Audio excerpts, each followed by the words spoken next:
Ben voilà, j'en étais sûr, il est encore là.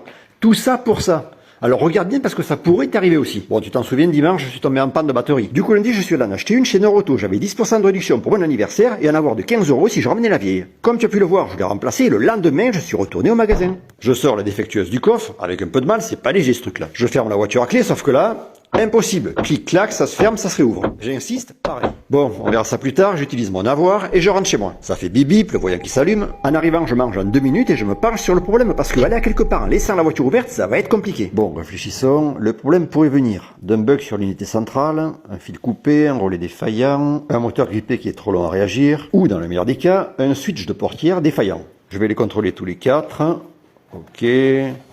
Ok, ils ont l'air tous bons, sauf celui-là dont le soufflet est manquant. Vu qu'il n'y a plus la protection en caoutchouc, il a peut-être pris de la poussière ou de l'humidité. En jouant un peu dessus, il se passe rien, j'arrive toujours pas à éteindre le voyant. Et en essayant de le retirer pour le tester, je risque de le casser. Mais il y en a un que j'ai pas encore vérifié, c'est celui du coffre. Celui-là, il est où par contre? Je le trouve pas. Je vais demander à ChatGPT s'il a une idée. Il me signale qu'il est certainement au niveau du système de verrouillage, mais j'ai quelques doutes et en fait, en cherchant bien, je le trouve au niveau du haillon. Et là par contre, lorsque je l'actionne, le voyant enfin s'éteint. Ok, c'est cool, mais alors pourquoi lorsque je referme le coffre, le témoin de défaut reste allumé? Ça y est, je pense avoir compris. Bon, toi aussi je suppose. Et ça se confirme lorsque je compare avec une autre Dacia.